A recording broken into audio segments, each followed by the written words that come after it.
Hey, everybody, welcome to another episode of the Annex Sports Podcast. I'm Marcus. And I'm Tyler.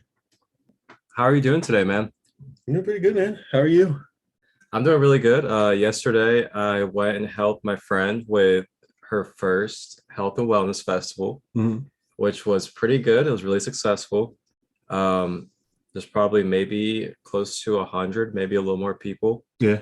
And it was over by the river in Ohio, in New Richmond. It was really beautiful, man. There was kids there, families. There was practitioners, health teachers, and all sorts of other people practicing yoga, meditation. And I actually had the honor to close out the whole entire festival with the last workshop. Oh, yeah. And I got to do a chakra balance meditation with everybody. There you go. And that was my first time actually doing it in a group setting in person. Like I've done it online in groups, but for being there sitting in the grass with like people in front of me, that was the first time ever. And that cool, it was a powerful experience for me. That's an awesome experience. Oh, yeah. Yeah, I was a little nervous at first, I was sitting there, I was like, when you're doing great things, you're gonna be nervous, Yeah. Because I was like, a great task is put in front of you. You're gonna be nervous, but you stepped up and you did it. How'd it feel? It was like a good nervous because like I was confident in knowing like what I was doing because like I've practiced it so many times up to that point that it was like I was preparing myself for that moment. But at the same time I had like the nerves because I just like it's a new step in the journey. I just like I knew that like if this goes really well, how powerful it can be because it's a meditation and if it can affect all these people really well, it's going to bring a lot of good things for my future possibly too. For them and you. It's that's a step in the journey, man. You've been doing your thing, grinding constantly, putting effort in, practicing for yourself and your health and putting the content out there to help other people.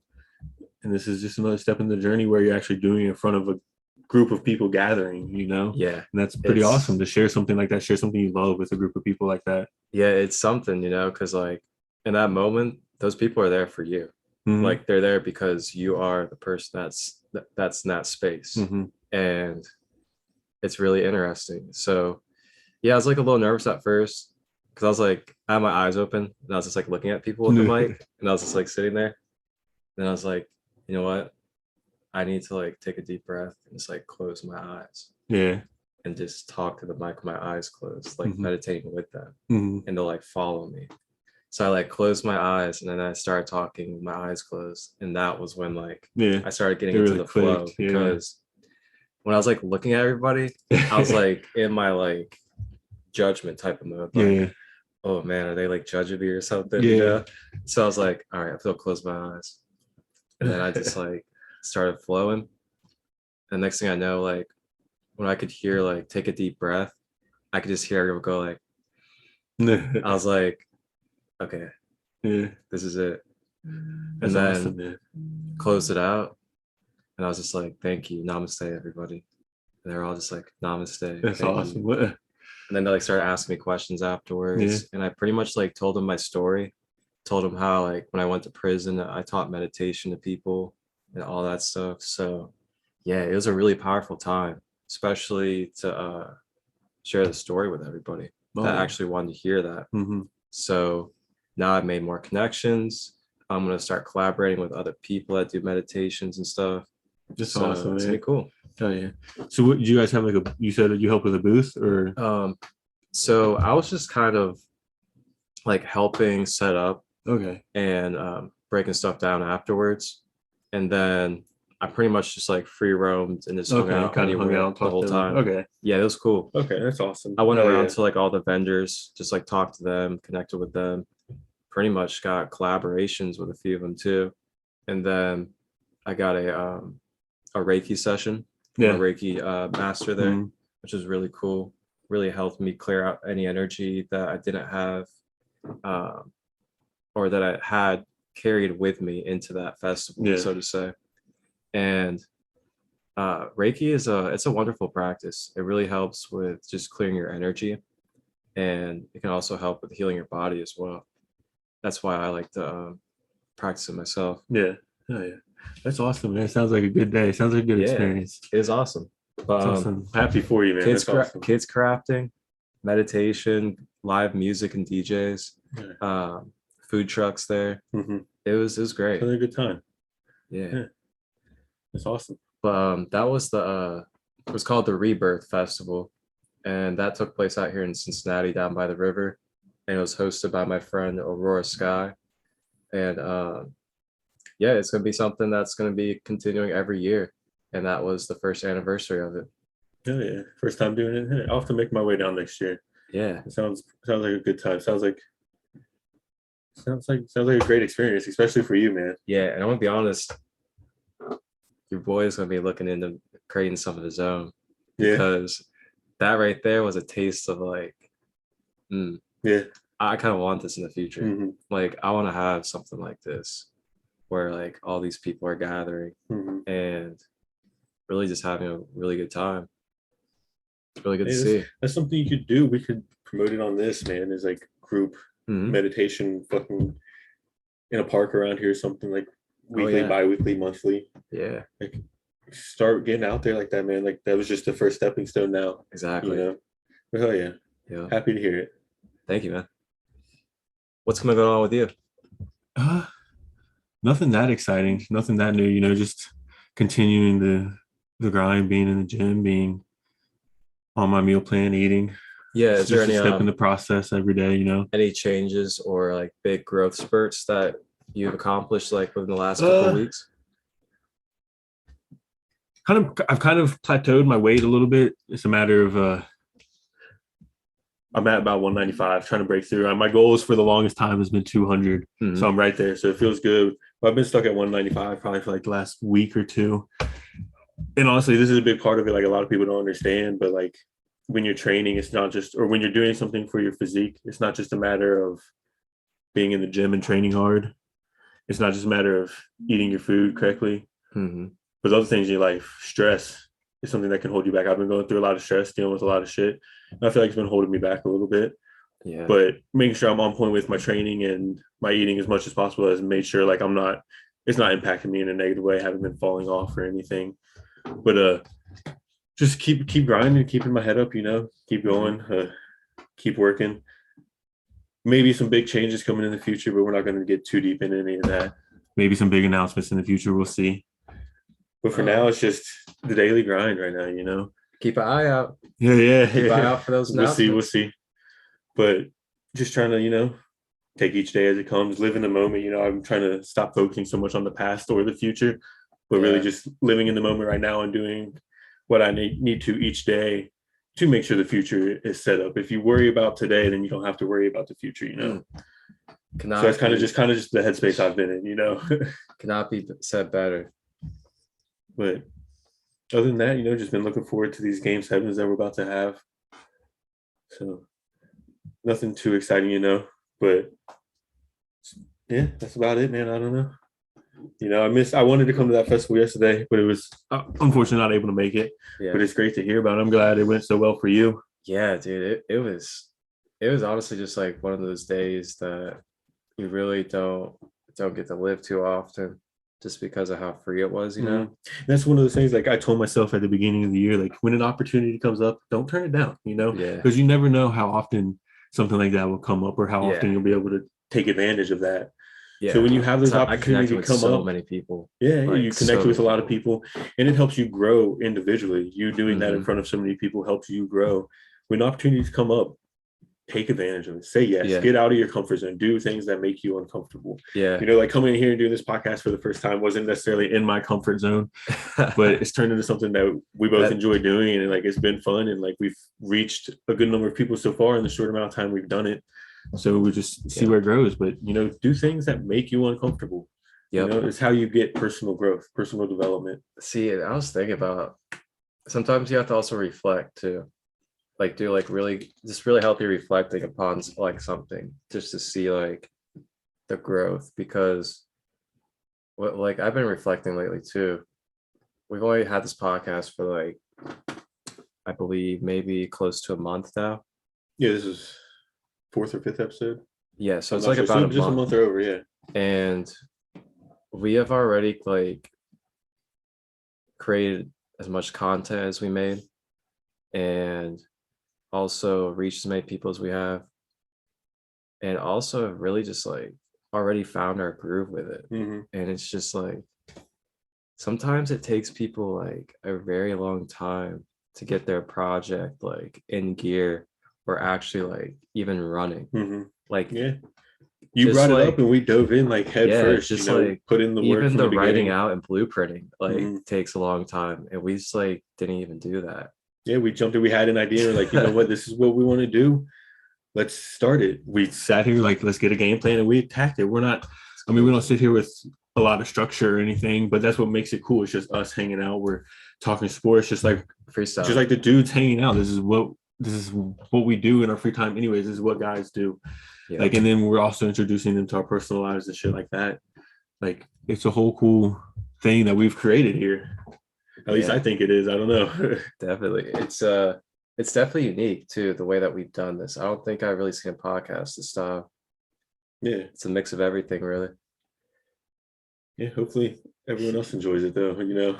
But if not, I'm having a fun time making it. In the end, that's what matters. We keep doing it, like the views will come. That's how, like, you know, you keep doing your thing, the success will come. If you're putting in the work, the achievements, you'll achieve your goals, you'll reach what you want to reach. It's just a matter of being consistent and putting in the work. You know, nothing's going to happen without the work. That's what it comes down to. Yep, and that's why I was able to do that meditation last night, because of staying consistent with my practices and meditation and showing people that they can do it as well. And you've touched so many people and have got yourself into that space where you're invited to the festival and invited to, you know, be the one in front of the people at the festival, you know, not just very last one, not just sit in the back and watch, but actually lead the way. That's awesome, man. Yeah. Very grateful for opportunities. That's the key right there. If you take anything away from this whole conversation, for us, anyone, don't turn down opportunities. I can't preach that enough, because the last thing you want to do is to sit there and look back and like regret not taking that opportunity to do something. Because if you take the chance and do something and it doesn't work out, like, oh well, like it didn't go the way you planned or hoped, but at least you put yourself out there and tried, you know, because if you didn't try, who knows? It could have went as well as you wanted it to, and then you regret it the rest of your life that you didn't do it. Say yes to a lot of things. Say yes to opportunities. Take advantage of opportunities. And doing guided meditations, that's a pretty nerve-wracking type of thing too. So if I can do that, you guys can definitely do what you guys want to achieve, because you got all eyes on you when it comes to a meditation, and those people are depending on you to be able to be clear with your words and understandable, and be able to have them start to feel a certain way of feeling good with themselves. So that's like, it's kind of a lot to take on. But like I said, if I can do that, you guys can do it as well. Yeah. We're all capable of great things. You can accomplish whatever you truly put your heart and your head to. If you're willing to put in the effort and the work, we're all capable of accomplishing whatever we want, you know. Yeah. All right, man, you ready to talk some sports? Yeah, man. Get out the hearts a little bit. Well, we'll start with we're gonna start with the NBA playoffs here first. Touch on the games that we got going on today, and then we'll jump into a little bit of the NFL schedule. We just had that released over the week here, so we'll touch on we'll do predictions for the Bengals Cowboys here, and touch on the week 1 games and see where we're at. But with the NBA playoffs right now, we got Miami already advanced, Warriors already advanced. How do you feel about those series ending? So I want to say, man, Jimmy Butler. He's a dog in the playoffs. He's a dog. I'm not going to lie. I wish Embiid was healthy for the whole series. Yeah. It could have been different. Maybe, though. They could be going to Game 7 as well. But the way Jimmy Butler performs in the playoffs is phenomenal. Yeah. He takes his level on both sides, offense, defense, to another level in the playoffs. He is a true competitor, a true dog. Like, and I will say he may not be like top tier superstar, but he is one of the stars that I believe could lead a team to a championship. I think so too. He goes from like star to superstar in the playoffs, especially at this point. Mm-hmm. He kind of dropped the ball a little bit last year, but he definitely has recovered big time. His stats were down last year. I remember they were showing like the comparison, and he only had like 15 or 17 points in that series that got eliminated last year. Yeah. But man, he's had over 30 almost every game, I believe.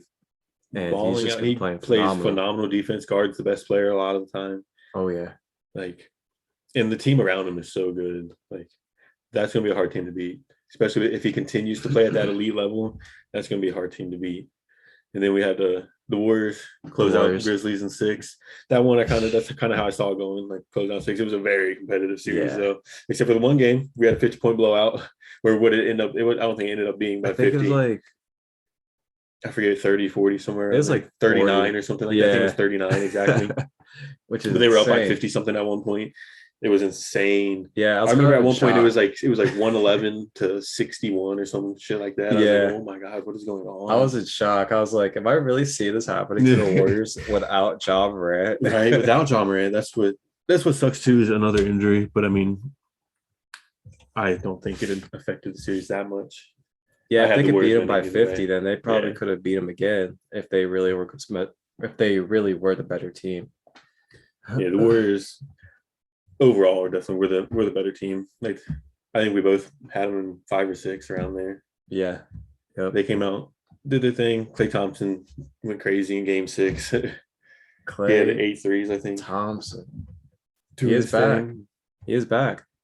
He's kind of fired. I don't think he's back to where he was, but I think the Grizzlies push something out of him again. Yeah, he's still a top level player because he is starting to get up there, chippy. top tier 2 or 3 player. Like, I don't think he will ever be back to the Klay Thompson he once was. Yeah, I don't think so. But when you have a stroke that pure, like, that's not going to fade. It's just a matter of him getting up and down the court and defense and getting to the rim and finding his way to get his shot still. Yeah, but then we got some exciting game 7s tonight. Oh god, man! We got Milwaukee and Boston here at 3:30 first. I mean, I think we had this going. I don't remember our predictions exactly. We had it going to 7. I think I might have said 6 when Chris Middleton got hurt, but I was Boston still. What did you have? Did you have Boston or did you go stay on Milwaukee? Who did I take in this one?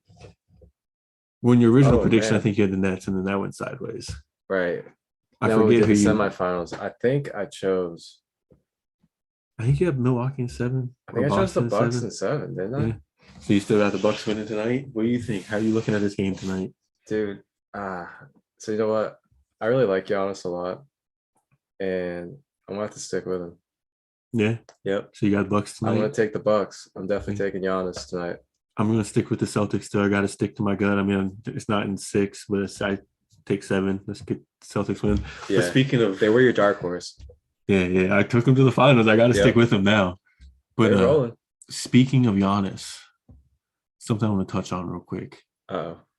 Who we got like our top 3 right now? Top 3 or so? Where are you ranking Tatum now? He's making his case. So top 3 players. We probably can agree Giannis is number 1. Yep, I'd agree with that. Giannis right now is still number 1. And he's only getting better, which is crazy. He's shooting threes now. Yeah, he's only getting better. Like, he's getting better. He's the most dominant player. Like, I think he's reaching that level where LeBron was at for a point where it's like he's clearly the best player in the league. Yeah. And as long as he can keep continuing to slightly get better and stay where he's at, just slightly get better, he'll keep that ground. 40 and 20 last game is insane. That's like and his efficiency is insane. Like, but then so who do you have 2, 3 down the list? But my mainly interest is where are we getting Tatum at now? He's been making a case. So if Giannis is 1, who you got at 2? Number 2, I'm gonna have to say Tatum. Putting Tatum at 2? I'm gonna have to say Tatum. Okay. And 3, let's just round out the third. Top 3 here. You ready for number 3? Yeah. I'm ready. Are you guys ready? Who do you think it's gonna be? Take one wild guess. Just one guess. I want to say a popular answer because I think Tatum might be number 2. Tatum will be my number 2 as well. I'm going to put Tatum at 2. Okay, so we got the first 2. And I think people are going to be upset by these because I still think there's probably a lot of KD fans, maybe a lot of people that want to hop up and say, "What about Kawhi?" But my number 3 is going to be Luka. My number 3 is going to be Luka. Luka, I like that. Based on just play right now and play on throughout the year, with like durability, staying healthy, carrying his team. Like the Mavericks, without Luka, I don't think they're a decent team, but he pushes that team. He carries that team. His downfall is the defense, though. His downfall is the defense right now, I feel like. But the way he carries that team, I have him at 3. Mm-hmm. Just Kawhi has fallen. Like Kawhi has fallen because of injuries. Yeah, he hasn't been doing anything. I don't know how long it's been. Well, which sucks because like I really like Kawhi a lot. I guess I need to pump the brakes on that maybe a little bit. What? Let me think here. Because I would still have Tatum as 2. It's a close race for 3. He's not in the playoffs, but I'm still putting my boy LeBron up there. What he did at age 37. He was going to be the scoring leader. Yeah. If he didn't get hurt. And I think if he was in the playoffs, we would be seeing this type of play that Luka puts out, that Tatum puts out from LeBron. He would still be doing that. Wow. But I still have, after what we saw from KD in the last series against Celtics, I have him falling back a little bit. That's why I have Tatum ahead of him. Right there, 3, 4, that 3A, 3B, LeBron and Luka. Ladies and gentlemen, we have a perfect top 3 between us both. Oh, is that who you're going to have? I was going to say LeBron is my number 3. LeBron James. Yeah. There's no way I cannot say LeBron is not number 3. There's no way. There's no way I can say that anybody else in the NBA is better than LeBron. And honestly, if he was Tatum, if he was in the playoffs right now playing, I would probably have him second. If he was doing his thing, doing his normal, like the LeBron we see in the playoffs, he would probably be number 2. Like we have a lot of recency bias right now. I'll give it to it with what Tatum's doing. It's Tatum's really like balling the fuck out. It's really either or. Yeah. Because like they're playing very similar. So that top. Yeah, LeBron's definitely ahead of Luka. Luka's 4. I would have Luka at 4 probably. Luka's 4, battling for 4 or 5, where we want to round it out with probably KD, Kawhi coming in. Because LeBron, dude, his stats this year were insane. I mean, it was like rookie season stats. Yeah, he does it so efficiently. Still plays at such a high IQ. He's right there still. Yeah. 2, 3, right there. Mm-hmm. Yeah. Definitely. Giannis is just taking the step to take it away as the number 1 right now. Yeah. I agree. That's something, man. So we have the same top 3 players. Yeah. Hey, we didn't discuss that. We talked about Giannis and Tatum a little bit, but the LeBron thing. Dude, because I was waiting for it. I was like, oh, man, I think he's probably going to be like really surprised about the same. No, I sat back and was like, well, fuck. When you got to think about all the players, that includes the guys not in the playoffs. You definitely can't say KD's better. Like, I'm sorry, guys, but like you cannot say KD's better than LeBron. There is not anything that he's better at. LeBron still is. I'm thinking about where we put Embiid too. But LeBron's still up there. I'm just thinking about the Luka Embiid debate as well. Embiid might be number 4. If you were really looking 4 or 5, I think him and Luka are battling that 4 or 5 spot. Current playing right now. KD's probably on the outside looking in now. 6. Honestly, yeah, around there. Dude, he got exposed big time against the Celtics. Like Kawhi, we just haven't seen in so long. I'm just never that impressed with Kawhi. He's not a leader. KD looks so soft in the playoffs against the Celtics. Like he got. And Anthony Davis looks soft all year. Bad. But yeah, anyways, maybe that's an episode we can have for later. Top 10. Oh, Devin Booker's up there. Current top 10. Devin Booker probably on the outside of the top 10 looking in, I'd say. Outside of the 10? Yeah. You watch First Things First ever? Anyone out there watch First Things First? I used to a little bit. So you know Nick Wright? Nick Wright, yeah. Shout out to Nick Wright. They do this segment. I like their show. Yeah, they do this segment. It's like the Superstars Club or something like that. So it's pretty much like who they consider a superstar in the league. And it's a list of top 12 players. Okay. And then they have like the 5 on the outside looking in. So like if if you consider one of these like guys, a rising star. Yeah, like they're on the outside, they're about to be in. But if they get in, that means you have to take one out. So like you can only have 12 guys in the club. Oh, okay. And they have Devin Booker on the outside looking in. So Devin Booker right now is not in the top 12 they have. Wow, really? And I mean, I don't completely disagree. I mean, we'd have to sit here and go through the whole list, which is something I would love to do. Like it would be a fun thing to do. Go through the top 10, top 12. Maybe we can make it the top 12 and see how we feel like they did. I'm down. But they have Devin Booker on the outside, I believe. Absolutely. He just put Tatum in the superstar list, which I completely agree. Obviously, we have him in the top levels right now.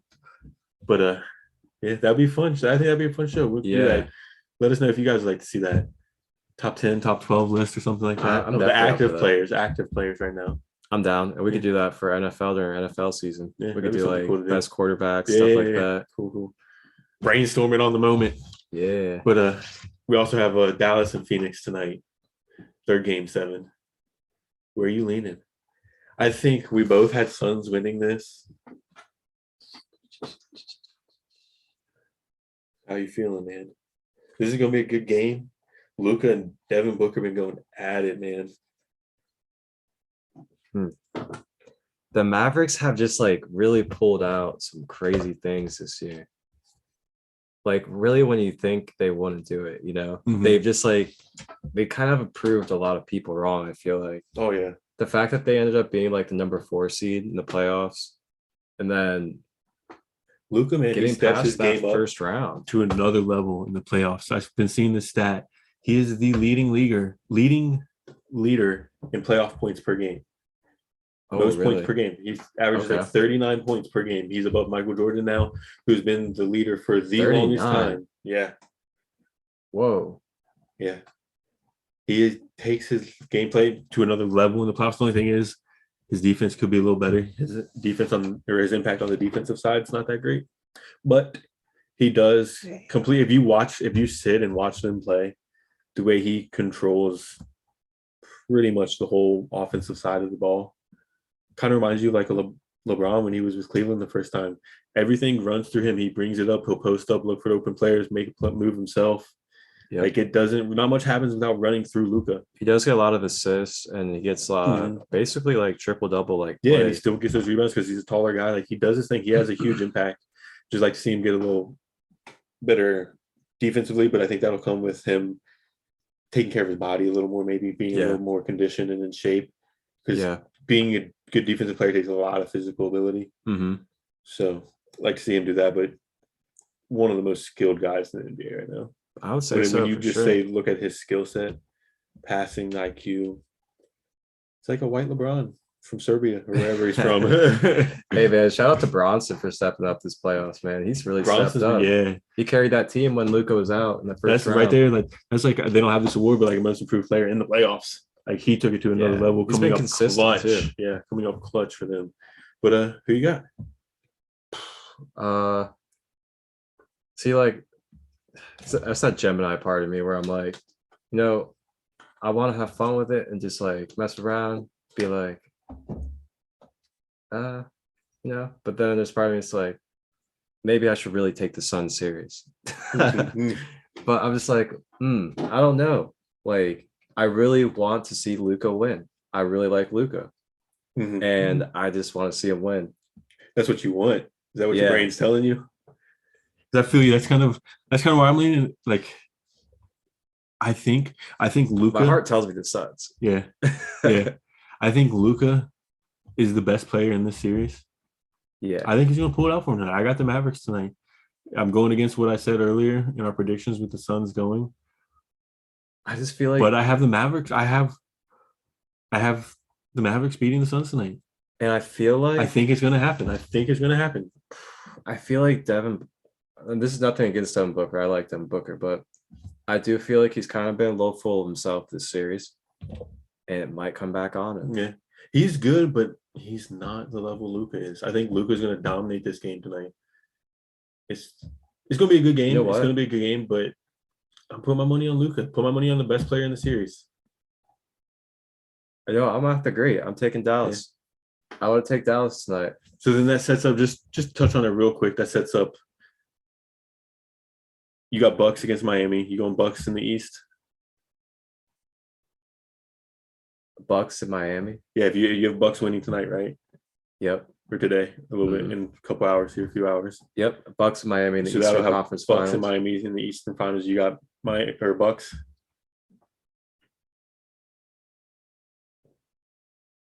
Is Chris Middleton coming back? Do we know? That'll be interesting. I don't know. That'll be interesting. Just a quick prediction though. What you got? If the Bucks make it and play the Heat, I'm taking the Bucks. Yeah. All right. And I'll have the Celtics against the Heat. I'm gonna stick with the Celtics. And then we both would have Dallas against the Warriors. And you had the Warriors. That's your team you went with. So you still got the Warriors for sure.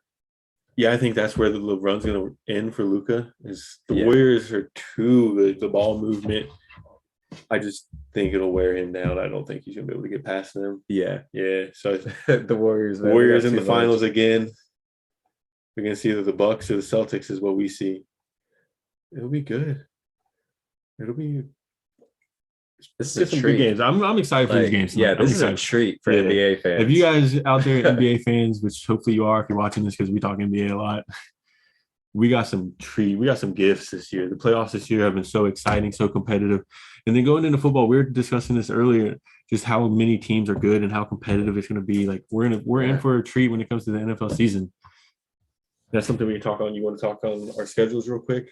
Yeah. So we'll jump to the Cowboys schedule. Yep. So just go over that again. So he's got the Celtics winning today. I got the Bucks winning today. And then both going with the Mavs. The Mavericks tonight in the late night game. Both of them are going to be some good ass games. I'm excited, man. And then that will leave us with Miami versus either the Celtics. I'm going to be at the gym for this first game, but I'm going to keep an eye on it. I'm going to tell them, turn it on the TV, I'll watch it. Yep. Get my pump on and watch the game. There'll be Golden State and Dallas in the Western Finals. And that'll be our prediction. So now we're going to go ahead and navigate into these schedules. And we'll go ahead and touch base on my good old Dallas Cowboys. And this schedule, I guess, based off of last season, is the easiest schedule. Yeah. But like we've been saying, with how there's so many competitive teams this year, even the teams that were bad last year have stepped up. Like it may be the easiest based off of last year's win percentage, but every game, there's hardly any games that are an easy game. You know, like the Lions were horrible last year, but they're a good team. They fought hard and they've got better. Mm-hmm. The Jaguars, we'll see what's going on with them. For most of it, it's going to be competitive games. It's going to be every week. It's going to be a big year for Trevor Lawrence. See if he grows at all, or is he going to be? Is he going to be another one of those first round picks that just never grows and just doesn't reach his potential? Hopefully he can. Hopefully the team around him can help him out a little bit, and hopefully the coaching situation will be better for him moving forward. Yeah, because I'll be honest, we've seen a little bit too many of those in Jacksonville over the years. Yeah. But week how you want one, to do this? You want to run through it? Are you able to type on here so you can put your win losses, your W's and L's? Oh yeah, I can do that. Get that set up real quick. There you go. That way we can see, and everyone at home or wherever y'all are watching us can see what we got going on. Start off the week with Tampa Bay. Oh yeah, we get to play the GOAT week one again. Does it tell you home or away? So that one's at home. We play our first two at home. Okay. And I'm excited about this one because it's our revenge game from last season when the season opener. Yeah. And we lost in that 2-second field goal. Oh man, I'm excited. I like this because it's early in the season and it kind of gets out of the way. But at the same time, it also will give us a really good starting ground to put our feet on to see where our team's at. So win, loss, we still get to see are we ready to compete? Are we ready to go against the top caliber teams? And that's what it really did for us last year when we played them. Yeah. We basically had them. And then, Tom Brady gets the ball, goes down the field to kick a field goal with 2 seconds left. We pretty much were up there with them. We could have beat them. And we ended up going through that season. And I think we had 4 or 5 losses last year. Dak even got hurt for a couple of games, and we still were able to carry through that. Zeke got hurt with his knee at the end of the year. So it's gonna be interesting to see with them two back healthy, what we'll be able to do this year. And then with all the pieces we added in free agency on top of our draft picks as well, which I really like the draft picks. But week 1, we go against the GOAT and the Buccaneers. And that's an interesting storyline too, because he, I guess, came out of retirement this offseason. That's his first game back. First game out of retirement. What you got there? Let's see. Right here, I'm going to have to. And it's hard. This is one thing about doing win-loss for your own team. It's hard to get rid of the bias, really it really is. Really say like, oh, I might think they lose, or I really think they'll win like here, instead of like, no, they're going to win, they're going to win. But yeah. It's hard because it's hard. Like it's harder than people think too, because like we can sit here and be like, yeah, we don't win every motherfucking game. And I mean, it's possible. It's possible. But because like, is it likely? Like, and let's be honest, our teams aren't like, the Jets and the Bears. Like we got teams that can actually compete if they put it together. So it's like we could really beat like any team. If we can beat any team. Yeah. But week 1 against the Bucs, I'm gonna have to go ahead and say.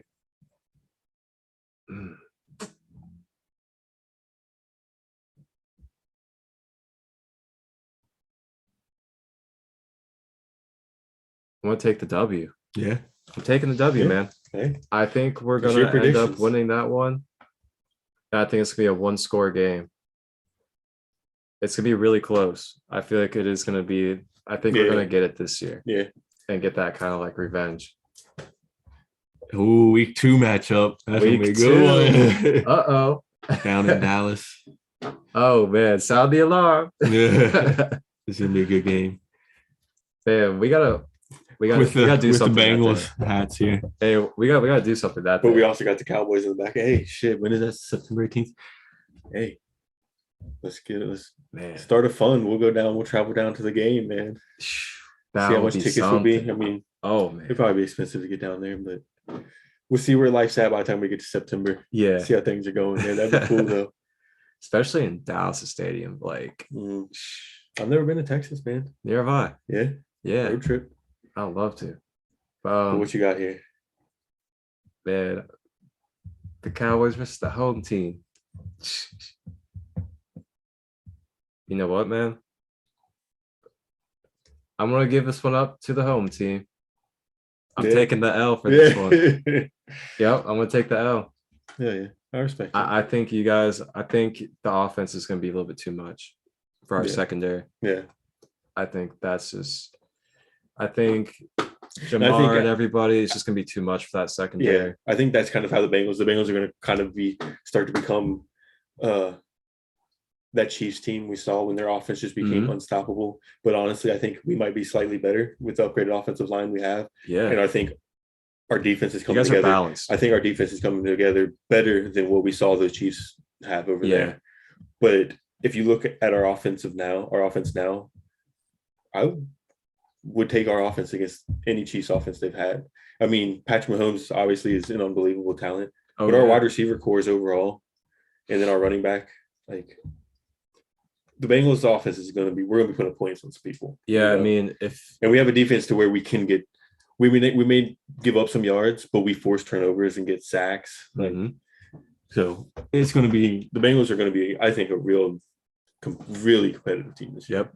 I mean, obviously, we went to the Super Bowl last year, but like even better than we were last year, Yeah.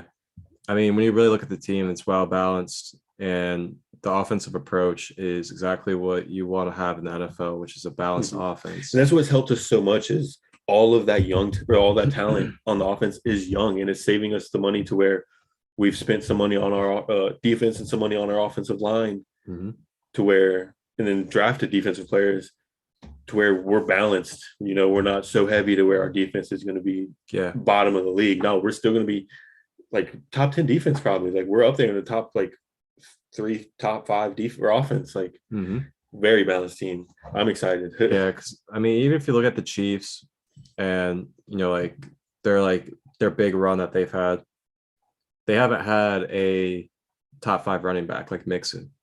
So that's a whole other element the Bengals have. They're way more well-rounded. We have a top tier receiver, wherever you want to put, and like also like Tyreek is a top level receiver. He's on a traditional But I lineup. think, he kills you with his speed. But Jamar Chase can kill you with his speed, but he also has the talent, the route running, the hands. He's an unbelievable talent. He's a top tier receiver. I mean, he's the best thing since Randy Moss when it comes to all around receiver. Yeah. And the rookie records he broke shows it. And then T. Higgins and Boyd behind him, like to round it out. The Chiefs have never had that deep of a receiver core at that level. And I'll give it to him. They have Travis Kelce. He's, if not the best, one of the best tight ends in the league. Might as well call him a receiver. Yeah. But I don't know, just looking at it, like I would take our offense over any offense we've seen in a while, for real. Hey, this might be a bold claim, but if they continue to do what they're doing on offense like they did last year,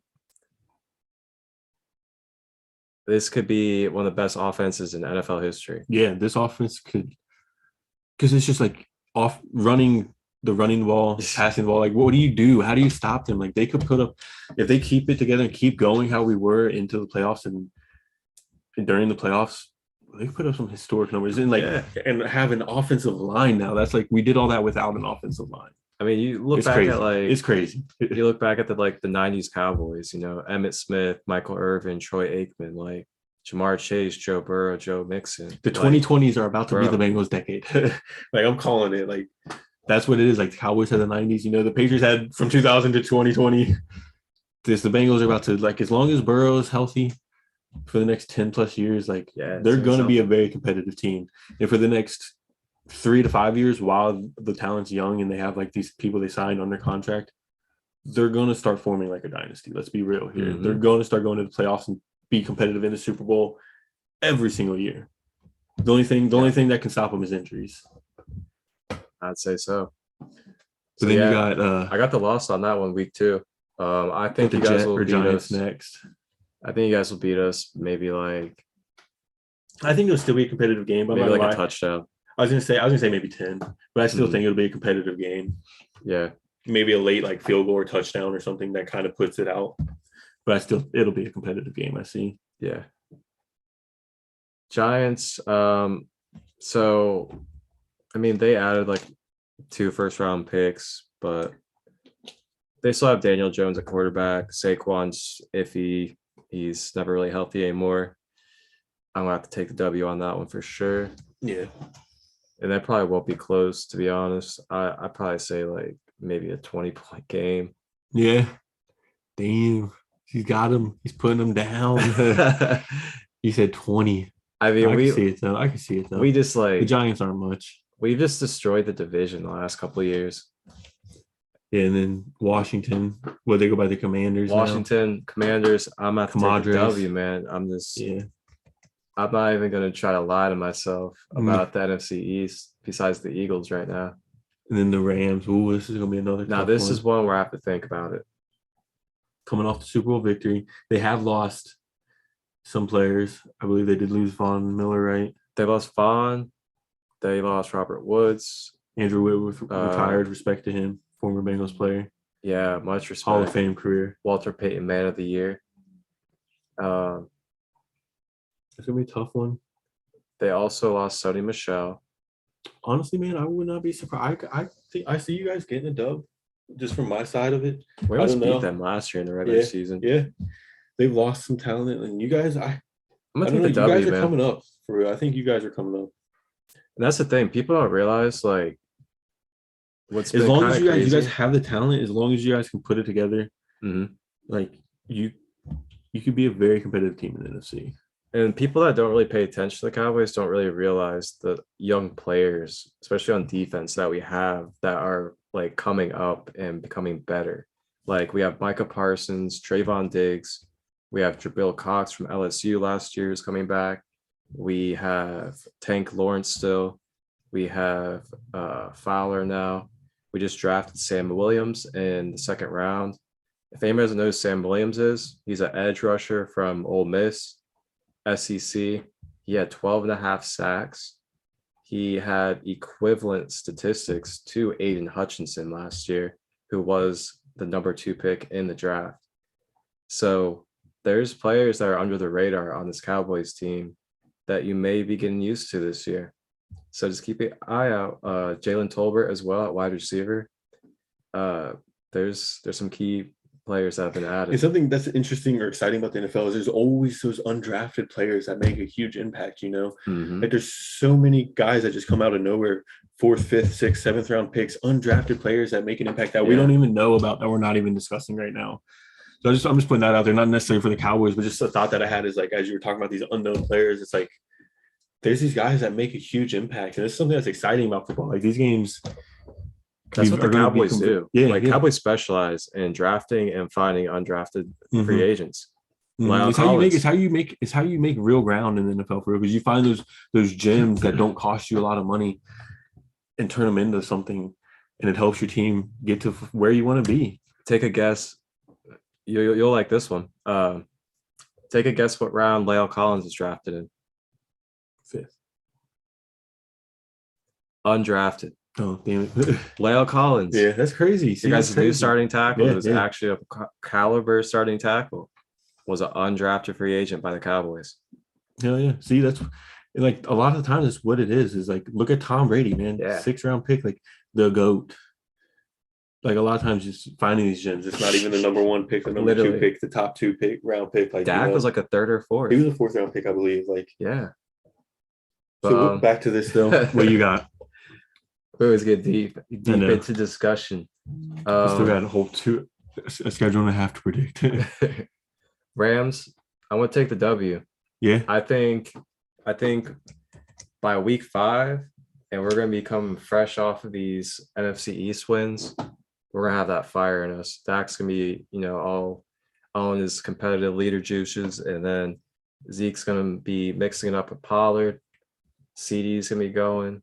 And I really like what this Tolbert kid's going to be bringing to the table. Yeah. And around this time period right here is when we're going to see Michael Gallup coming back as well and adding him to that offense. What, around that next week against the Eagles? Yeah, right around this period. So this is your first game against the Eagles here. Is this home or away? Do you know? Let's see. I wish you'd had it listed on here.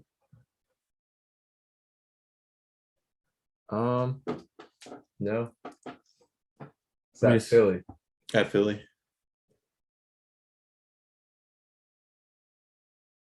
No, it doesn't say. This is the time. Oh well, but I'm not sure, but first game against Philadelphia.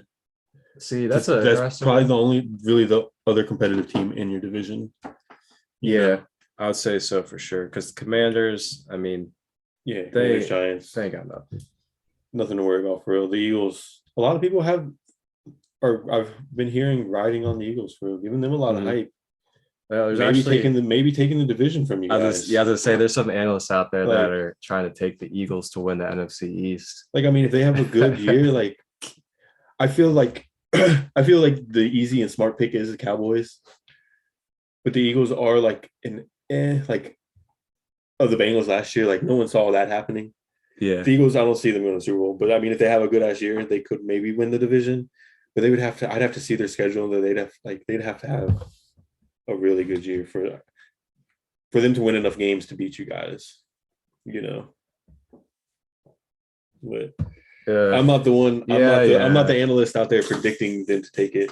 I have the Cowboys taking the East.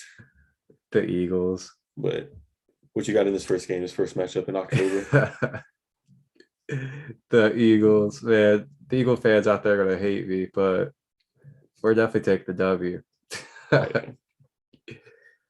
I will say though, so we're on a winning streak here. And I will say the Eagles are a threat to me, though. They are a threat for the division just because of the talent that they added.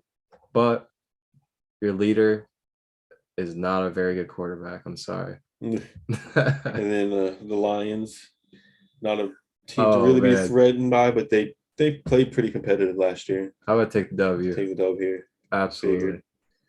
And then the Bears. I'm gonna be honest with you. I'll take the W. Cleaning out the NFC. We're going on a winning streak. Or North, I mean. Oh, and to the bye. And then the bye. That's a dub on the bye. All right, so Packers. Coming off the bye to play Green Bay and Aaron Rodgers, who I just want to put this out there. Really is nice. Huh? The schedule really is nice. I just want to put this out there. I'm not big on the Packers. Mm-hmm. Packers get a lot of love. Aaron Rodgers get a lot of love, I feel like. I think he is slightly overrated. Gonna say that out there. Put that out there. Aaron Rodgers, slightly overrated. He had 37-4 last year. I think. So I've been listening to Colin Cowherd a lot. Let's go back to another analyst. Let's go back to another analyst I listen to. Colin Cowherd, you listen to him at all? Yeah, I like him. Yeah. He has this theory or his opinion on it. And the more I listen to him and the more I just watch the way Aaron Rodgers acts as a leader, acts on the field, he cares more about his own statistics than them winning. The reason he can keep his interceptions so low is he is so willing to throw the ball away and take no risk because he doesn't want that interception because it's going to hurt himself, his stats, instead of maybe every once in a while believing that I'm going to make this throw. I'm going to trust my receivers. I'm going to throw the ball down the field. It's been put out there quite a bit that he doesn't trust his receivers unless their name's Devontae Adams. Because what I see the difference between him and Joe Burrow is, I'm not saying Burrow's better yet or anything. I mean, I put him up there. But there's a reason Burrow was able to get to the Super Bowl already, and Aaron Rodgers has not done that. And he's done it one time in his whole career. Burrow trusts his receiver. He trusts Chase. He sees him down there. He says, you know what? We need to make a play here. I'm going to throw the ball deep. Fuck it. Chase might be. Jamar can make a play on this. If they intercept it. I'll come back out here and I'll sling it again. I'll throw it again. Rodgers doesn't. He'll throw the ball away. If he doesn't, if you drop one pass, you lost his trust. He's not going to look for you again. And they've shown that. They've shown that he does that. And just for me, and I say slightly overrated because people want to consider him a GOAT and I put him in the conversation with Tom Brady. You can't be in that conversation if you can't get your team into the Super Bowl more than that one time. Yeah. I definitely don't get me wrong. When I say slightly overrated, I'm not saying he's way down. No, he's still top tier, top 5 quarterback in the league. Oh yeah. I mean, definitely regular season wise, and he puts up ungodly numbers. He does. But I believe, this is my opinion, I believe it's because he cares more about his numbers than winning. And just based off of his actions through the offseason and I don't see the way he goes about things, it kind of gives me that vibe. I don't see leadership. Himself. Yeah, he's not a leader. He's more about himself. Tom Brady's over there taking cuts every year. Mm-hmm. Every year for a long time. Yeah, and that's just how I view it. Dak just did it too. Mm-hmm. The leadership I see in Dak, the leadership I see in Brady, the leadership I see in Burrow, I don't get from Rodgers. And he's a veteran of the sport that's been there with the same team for so long. But that's just my thought on it. But what you got here? Quick rant on that. Because that's just one of those, that's one of those sports opinions I have that I feel like a lot of people don't have. I want to put it out there. In my opinion, Rodgers is slightly overrated. He's got too much hype for those numbers. And when we judge quarterbacks, we judge them based on what you do when you get to the playoffs. Because that's when it really matters. That's when they're really studying you and really let's see what you can do. That's why Tom Brady is the GOAT. He doesn't win it every year. He's not undefeated in the Super Bowl or anything, but he is competitive and doing his thing to make his team win every single year. He is making it happen, And I just don't see that effort, that leadership from Rodgers. Yeah, exactly. That leadership. And as a quarterback, leadership is a big portion of it. Yep, that's what I was going to say. So back to this game in November. Dang, man. Like we were just saying earlier, it's really hard to go against my team right now because the bias, yeah. Honestly, because honestly, you can see them winning every one of these games. I see us maybe losing to the Colts and maybe to the Titans, just because their run attack. That's the. Well, we'll get there. So what you got? You going to give yourself the dub? Then go for it. I'm gonna have to give myself the dub, man. I just with how weak the Cowboys, the Packers receiving core is, and how off the chemistry of the Packers and the front offices.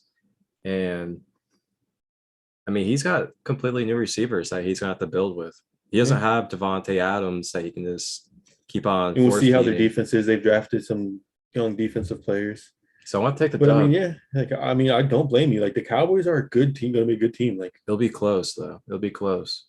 And then another NFC North game here. 4 straight. Damn, you got them all in a row. You got the Vikings. Wow, that's different. Okay. Another good team. They're a good team though. Vikings. They're the opposite of the Packers. I feel like they're good everywhere. Their quarterback is your question mark.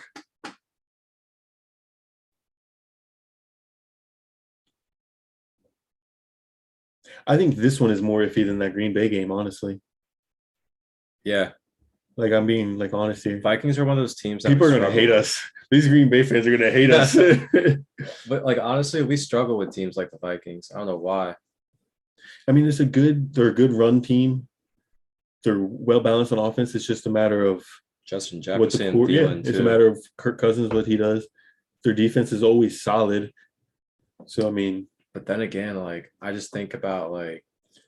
You're just hyped for the Cowboys this year. Yeah, because oh my gosh. I think about our defense, too. Like, people aren't even thinking about the defense. Like, Micah Parsons and Trayvon Diggs and all them. Like, dude, Parsons is an animal. Like, last year, he was doing undefinable things as a rookie linebacker. Like, undefinable. Hey, make the picks, man. I'm taking a W. This next one's probably pretty easy. You got the Giants again. You're probably taking the sweep on them. Yeah, I'm going to have to take the W on the Giants again, too. I just don't see the Giants or Reds. Oh. Commanders. Commanders. Almost. They need to change their logo, something different. But this next one, this is going to be a competitive game right here, hard game. Colts. Especially they got Matt Ryan now. Good defense. Yeah. Very good run game, obviously, with Jonathan Taylor. I'll take. Just to even out, I'm going to give him that. I'm going to give him the L on this one. I'll take the W. Yeah? I mean, the L. I'll take the L. I'll take the L. That's where I was.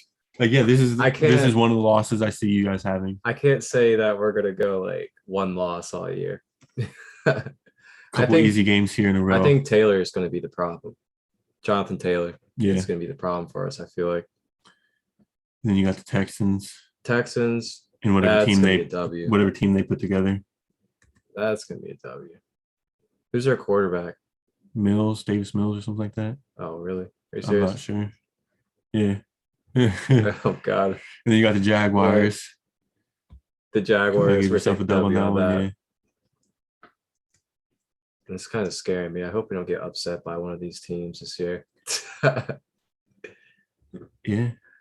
That's the thing about having like the easy schedule is like when you're expected to win so many of these games, it adds like unneeded pressure. It gets disappointing too. The second game against the Eagles here. You going to sweep them?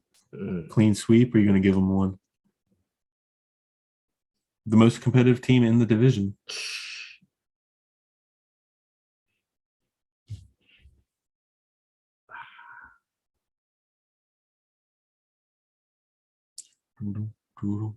It's like the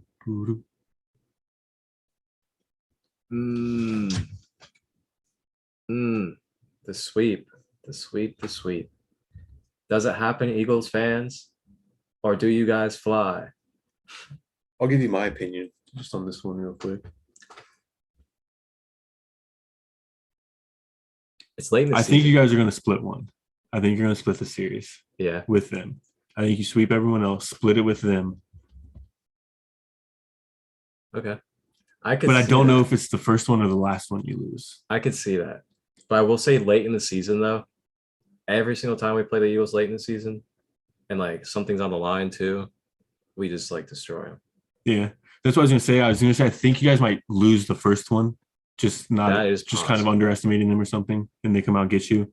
And then you guys come out for the second one with maybe the division not on the line, but it's kind of right there, or like seeding on the line in the NFC or something. Mm-hmm.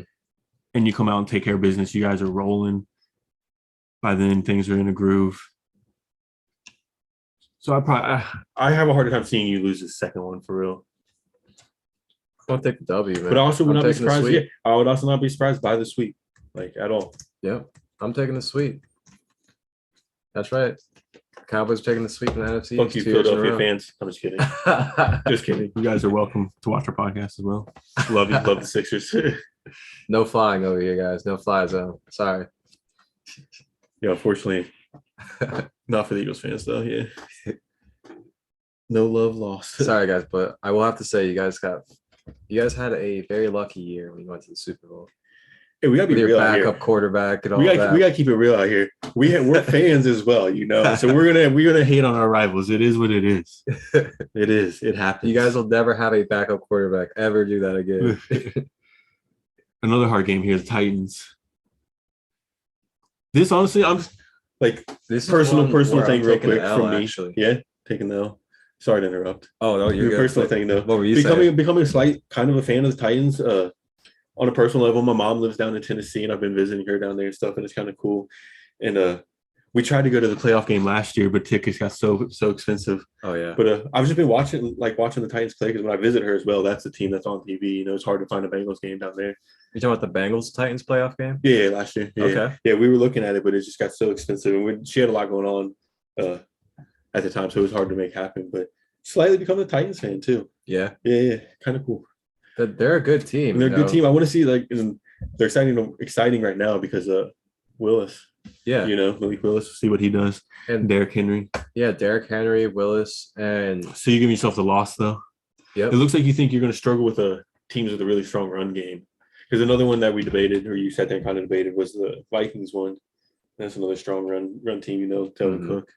That's kind of been our weakness. Kind of the weakness, yeah.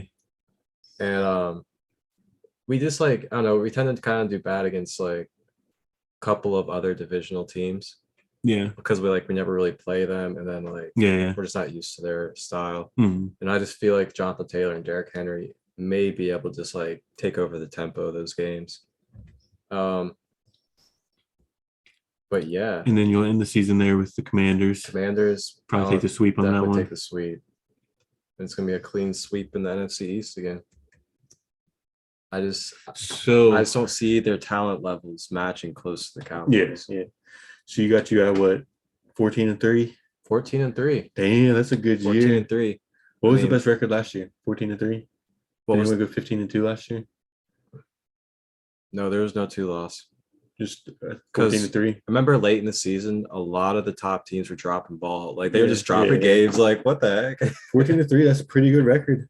Yep. Looking over it, the ones that are kind of cool, up in the air that first game. But I do want to say I kind of see the Cowboys getting that dub. I'll agree there. Mm-hmm. The Bengals one's gonna be hard. The Rams. But you got yourself a loss there. The Rams, that one's gonna be up there. But with some of the losses, that one's gonna be up in there. I would not be surprised seeing you guys win. I pretty much agree with this. I could see anything from this 14-3 to maybe adding at most 2 more losses, maybe somewhere around there. Yeah, 12-5 maybe. So from that 12 to 14 win range. I think that's where I see the easily winning the division for us. Easily winning the division. I mean, the ceiling, bro. I wouldn't be surprised. 15-2, for real. Yeah. You want to say ceiling, but I mean, it's gonna be hard. I mean, it's gonna be hard. You got looking at it, 6 really hard games. 7th questionable with the Vikings, Green Bay. With that, the Bucks, Rams, Bengals, and then the Colts, Titans. So 3 you have losing, and then those other 2, the Bucks and Rams. Those 5 right there. Those are going to be the questionable ones. How those games will have the kind of determining factor on your season. I feel like whether you finish with 2 losses, 5 losses, be a good season. I really look forward to it, man. I'm excited to see. And people are kind of sleeping on our off season just because we haven't picked up big names. All right. Touch on the Bengals real quick. Undo all that.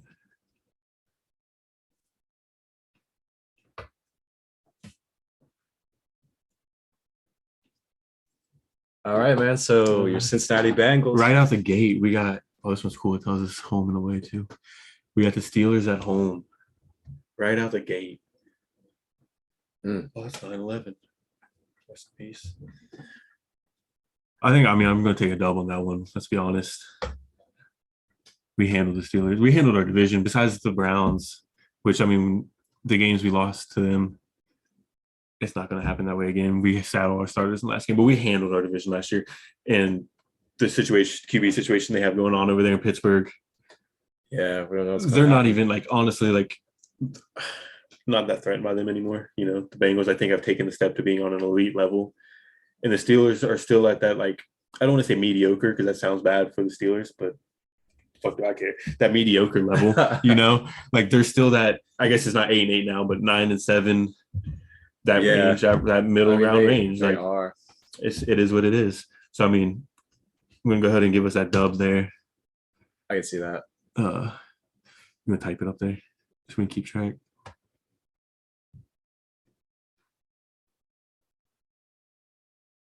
Let me just put it right beside it. And then the Cowboys, we kind of discussed this one a little bit at Dallas. Oh, I'm interested to hear your perspective on this one. It's going to be a good game. I mean, I'm kind of in the same boat as you are. I'm going to say the Bengals are going to come out to win. It's going to be a close game. I think our offense is going to be putting up points on pretty much every possession. It's going to be hard to stop us. Mm-hmm. And what it's going to come down to is our defense making a stop here and there to where it's going to end up being, like I said earlier, it's going to be a close game. It's probably like a 3 to 7 point game in the fourth quarter. And then I see like a final field goal or touchdown happening to make it a 2-possession game and it ending like that.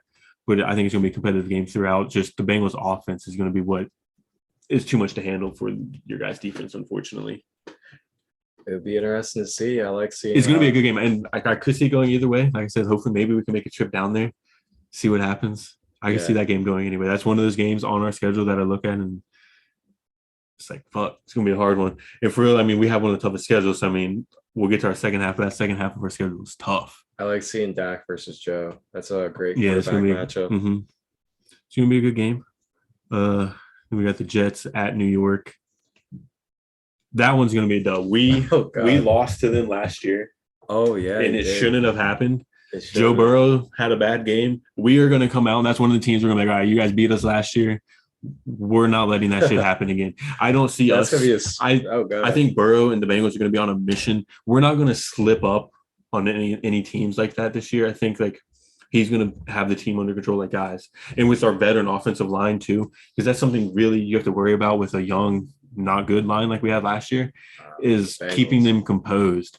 But this year with an offensive line, veteran offensive line, we're not slipping up and losing to teams like that.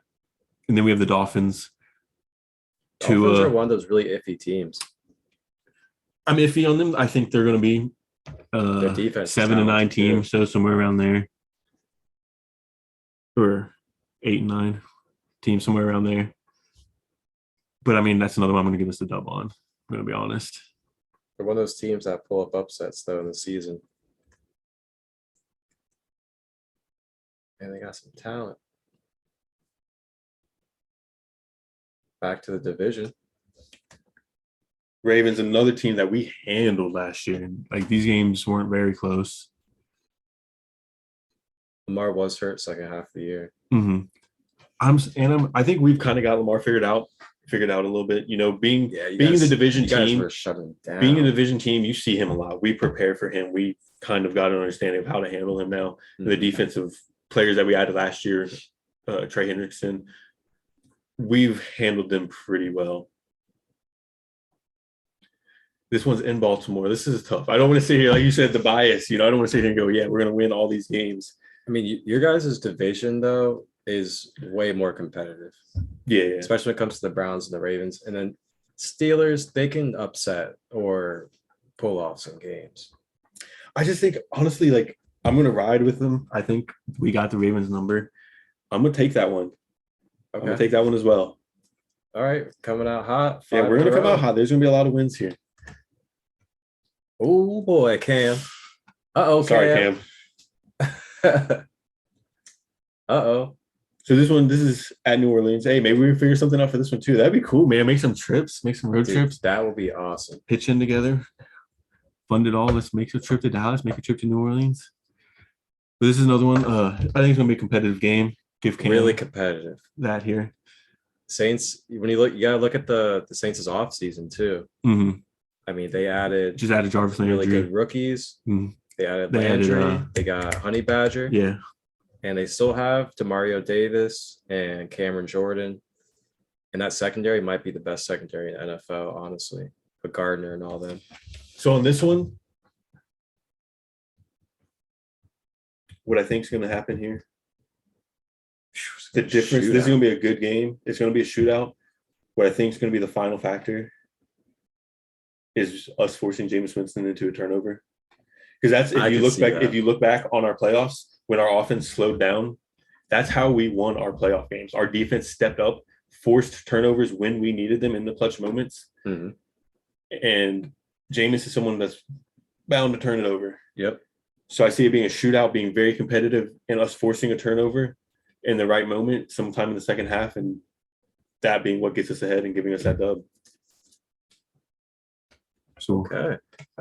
I know we're coming out hot. I hate being that way, but I'm just trying to be honest with my thoughts here, you know. I mean, you guys don't worry, I'm gonna have us lose some games. You guys are perhaps the best team in the NFL, like when it looks at roster going into the season and coming off of what you guys did last year. So I mean, definitely can't be wrong there. And we got the Falcons. This one, I don't think it's gonna be that competitive of a game. Give us that dub. I don't know. Falcons. They already know their quarterback is. Yeah, I don't know much about what's going on. It's either going to be Ritter, figuring this shit out. It's going to be Ritter or Mariota. Yeah. So. Yeah. Okay, and then we got an interesting one here. First game against Cleveland. Oh boy, the Battle of Ohio. This is a Monday night game. You can never say those are easy games. That's for sure. This is going to be. And we don't know what's going to happen with Deshaun. Yeah, I'm not sure what's going on with Deshaun. So I'm not sure who the quarterback's going to be. So I'm not going to lie. This is our series with the Browns is one of the series I thought this is probably one we'll split. Browns swept them last year too. Yeah, first game was a mistake. Second game was injuries. And I wasn't going to give them the home game. I was going to give them their game at home in Cleveland as the one they win. Yeah. But being Monday night, like Joe Burrow. The Bengals are great in prime time. Since we've got Burrow, he thrives in big games. Mm-hmm. They have a lot of and playing on Monday night.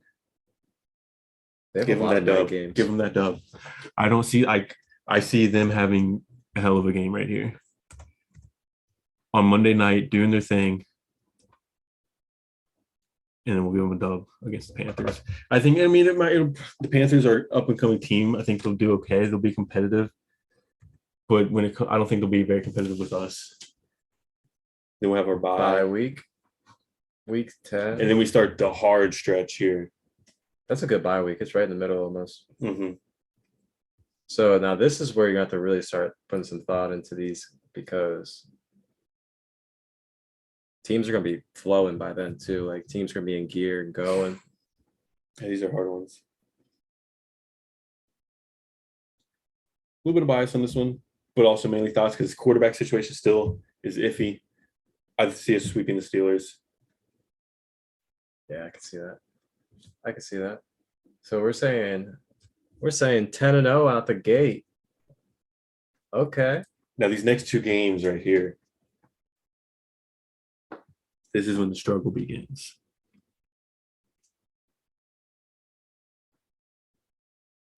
So the Titans. And I'm going to be honest with you. I highly doubt everybody will be healthy at this point. Yeah. The thing about this one is their quarterback situation again.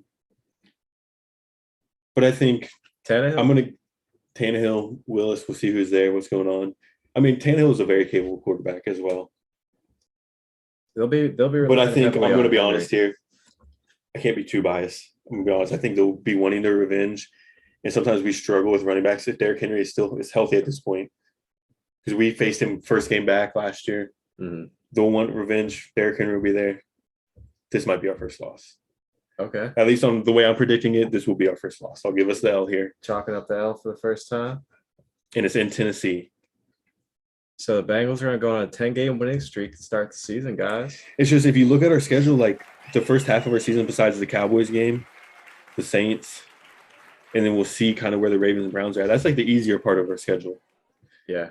So, I mean, if we're going to go on a long win streak, that's when it's going to happen. Get past the Cowboys. And, like, I'm just not – like, the Ravens, we handle the Ravens. And I just think on Monday night, like, the Browns, we're going to do like we're going to come out to play. So, like, I mean, it comes down to the Cowboys and the Saints for real. We may be 10-0, we may be 8-2, somewhere around there. But right now, that's where I'm going. I'm come out, handle the Steelers I again. actually agree. Lost with the Titans. And then we got this next game, Kansas City. Talk about more revenge. That's a home game for us, though. They'll be looking for the revenge. They've lost Tyreek Hill, though. Their defense is, they lost the Honey Badger. Their defense. We come off that loss. Good. We come off that loss. I don't see them getting their revenge, honestly. Give us that dub. If they wanted their revenge, they probably could have done it in the playoffs instead of losing 2 straight games to us. I don't see them getting that. I see us taking that game.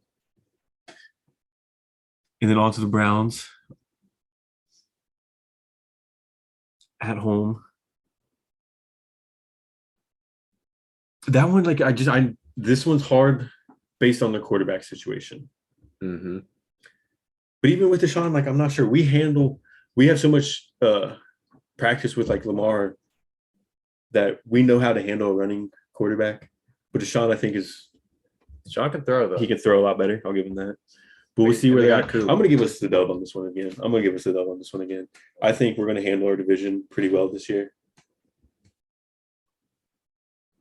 All right. Now, this one's interesting. The GOAT in Tampa Bay. Now, you got to really consider this is an out-of-conference one. You guys aren't used to playing teams like these. And this one being Tom Brady, out of conference, away in Tampa. I'm going to give us the loss in this one. Let's be real here. This is going to be a very hard game. And, yeah, it mainly just an L, not a dub. An L. Oh, no. Yeah, an L. I was getting a little too used to the dubs. I'm going to be honest here. Give us the L on that one. Ooh, back-to-back games. We got the Patriots in New England. This one's going to be tough. Their defense is usually pretty good. We'll see. I mean, I don't know your thoughts on Mac Jones. I don't think he's a decent quarterback. Nothing to get too up in arms about. I don't know, man. He's only going into year 2. He's developing still. He's developing, but I see him as he's not on the level of year 2 that Joe Burrow, Patrick Mahomes, Josh Allen were on. He's more of Baker Mayfield. Which way is he going to go? He's not the attitude-wise, but the skill level. I don't know. Which way is he going to go? He's in a great position. Mac had a great rookie season, to be honest. If you look at he had a good season. I'm not for a rookie. With no receivers, really. Yeah, the receiving core is weak. He's definitely better than Baker by far. By far? Yeah. Yeah? I don't know if I say by far. He's better than Baker. Because Baker is so held back. Did you watch back much? Not a lot. I'm telling you, man. Yeah. But also, I mean, he made the Pro Bowl. He also threw the ball 3 times in the game against the Bills. So it's it made the Pro Bowl. See, I think that Pro Bowl was iffy. I don't know what that playoff game was, but anyways, I think I'm gonna give us a dub on this one. Yeah. I'm gonna give us a dub. This is gonna be a stretch too. That the Bengals are they're gonna be feeling it. They're gonna be feeling it late in the season. Maybe. There it is. Ooh, and this next one's a hard one. This one's Monday night. Coming off of all those games. I know. Monday night against the Bills. Home, though. After a road trip with Tampa Bay to New England. This one's hard. Possibly in a snow game on Christmas Eve. And then you're going to be playing Buffalo. The day after New Year's on Monday night. Wow. That's Allen. So preparing, I was looking ahead of this. I was looking at this, and I was like, I've only given us 2 losses. And it's the Bills. We haven't lost at home. I have us undefeated at home as far as the Bills. And I was going to give us a loss. I was. Yeah? I was. But then I saw the Monday night thing again. And I'm thinking Joey B, Josh Allen thrives in Josh Allen too, though. But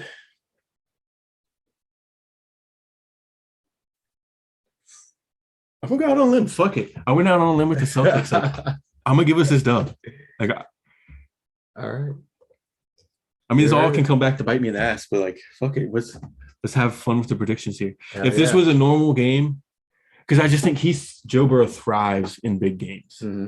on like another level. Dude, this might be like a 40-30. If this was in Buffalo, I would maybe have it the other way. I don't know. I'm up in there on it, but I'm just going. The bias is coming out strong. Dude, I see Allen and Burrow just going crazy. Yeah, it's gonna be a crazy game. It's gonna be like crazy game. 40-30 or something. It go either way. It's gonna be a hell of a game to watch.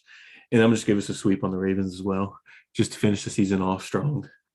Wow. Okay. We swept them last year, and then that way that gives us a 15-2 record. Sweet. Go out on a limb. And Browns and Steelers. Wow. All right. I'm just not after the way we handled them last year with the worst offensive line in the league. I'm just not threatened by anyone, the Ravens or the Steelers at all, for real. I mean, I can see why you're saying that though. The Browns, I mean, because they did beat us last year. And what the Browns get us is they have such a good run game with Nick Chubb. He runs all over Nick us. Chubb's really good. And that's where it kills us. Sometimes we struggle to stop the run. That's another thing. That's why I gave us a loss against the Titans is Derrick Henry is a player that kind of scares me. When we go up against a run team like that, it kind of scares me. Same with the Cowboys. That's why I took that loss. Yeah.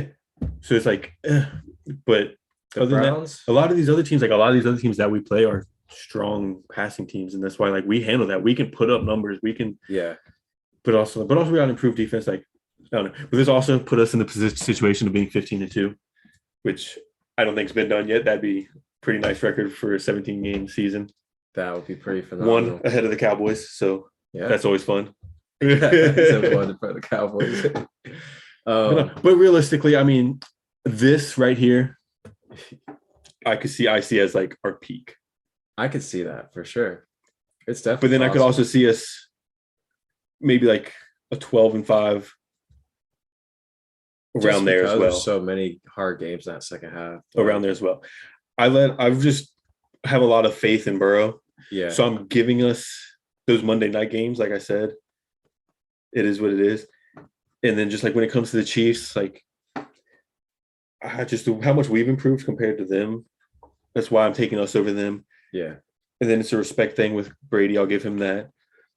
But this is on the high end. I won't lie. Like, this is on the high end. This is being optimistic, but hey, why not be, man? That's worst, at worst, I still see us winning the division, being 12-5 or so around there. Yeah, we'll still be in the playoffs. It'll still be a very exciting season.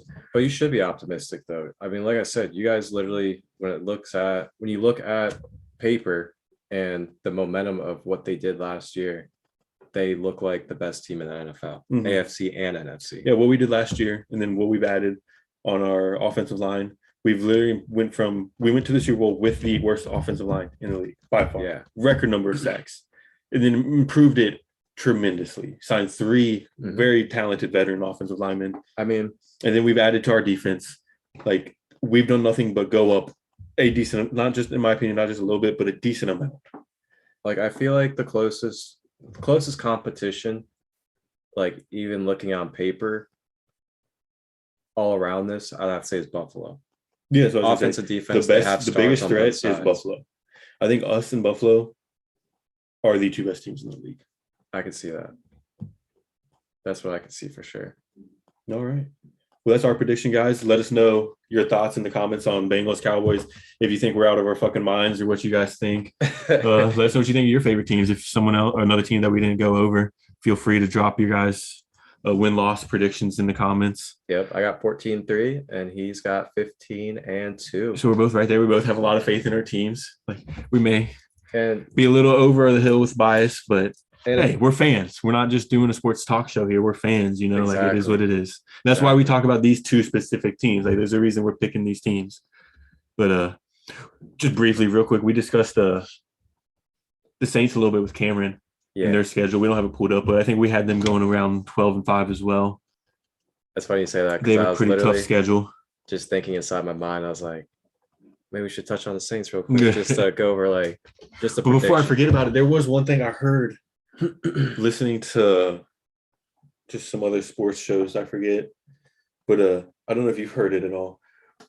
But I think it was the mayor of Dallas or whatever talking about maybe having a second football team in Dallas. Have you heard that? What? Yeah, that was my thoughts. It's just something he threw out there because he thinks like the city and it's like there's enough people and it's big enough for it. But the reaction from the sports analysts and stuff was that same reaction. Like, That Jerry wouldn't want it. Jerry wouldn't allow it. And like the fandom for the Cowboys is just too much. You couldn't have a second team. There's no way you could just like, dude, that's the Cowboys. Like, yeah, that's my thought too. It's just something I'm gonna keep an eye on it. I'm gonna keep an eye on it. That's crazy. And let's see if they talk about it anymore. But I just heard like the mayor threw it out there or something. I was like, that doesn't make sense. Like, you have one of the biggest teams. You have the biggest team in the NFL. To me, in a way. Yeah, like, you're gonna create all that. It's because the way he sees it is again. LA has 2 teams and New York has 2 teams. So he thinks like Dallas could have 2 teams. But in my opinion, like the Cowboys are just such a big brand. Like, why? And it's Dallas. Like, yeah, like I don't know. It's not. I don't know, but just New York's got throw that out there big areas, so it's like I could see 2 teams. Yeah. Same with LA, but Dallas, I don't think so. You know, that's kind of like robbing all these other places and cities that deserve a team. Yeah, and I think that's why I thought there's much better options. Yeah. To give another team to if we wanted to add another team. But that's our predictions for our teams. You want to touch on week 1 real quick? Yeah, so the NFL release schedule came out. I believe that was last week, and week 1 of the NFL season is slated to begin on September 8th on Thursday night, and we're gonna be looking at good-ass game Buffalo at the defending champions LA Rams. What you got? Real quick, what you got? Real quick, I got Buffalo. Yep, me too. Yeah, Buffalo coming out. Buffalo's, like I said, Buffalo's up there with the Bengals. Like, those are, in my opinion, the 2 best teams in the league right now. Just before we start the season, just looking at them on paper right now from what they did last year going into this season, 2 best teams. This is a beautiful matchup though. Like, it'll be a fun game. They're very similar teams too. Like when you look and at to see, and it'll be interesting to see how the Rams are doing coming off the Super Bowl high, seeing if they're ready for the next season or if they're still kind of are they going to have one of those Super Bowl slumps? Yeah, some teams do that. Then we got Saints Falcons. I'll take the Saints on that. Yeah, Saints. Probably won't be close. Yeah, probably not that close to the game. We got the Bengals Steelers. The Steelers. In Cincinnati too. I don't think it's going to be close. Home opener in Cincinnati. I don't think it's going to be close. I think it's going to be Bengals for sure.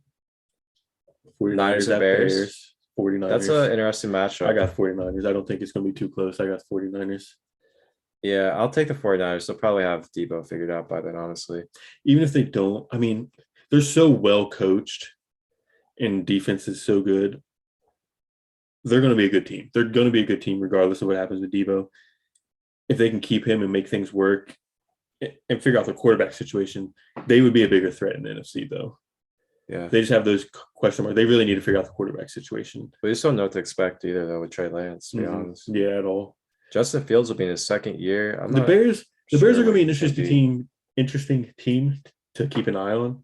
See what's happening with Justin Fields. Know, yeah. They might be coming up, or they could still be at the bottom of their division. We'll see what happens. We got the Browns at the Panthers. This is interesting because I'm assuming Deshaun's going to be suspended. I don't know. We don't know who their quarterback's going to be. We don't know much about it. Yeah, that's weird. This one's hard to predict. Honestly, I'm gonna take Cleveland. Who's the Panthers quarterback? Sam Darnold still? Is it? Oh well. Either way, I'm taking the Browns. I think outside of the quarterback, they're the better overall team. And even with Baker, if that's who they keep, I don't know who their backup's going to be, honestly. Like, if they're going to fix things with Baker to keep him as the backup. I'm taking Carolina. Yeah? Yep. Yeah, well, I'll take Carolina. Their defense is pretty tough, and they're like our early season team. Yeah, true. They come out of the gates hot. They start dropping. Yeah. And then we got Ravens, Jets. I'm gonna take Ravens. You took Eagles on this one?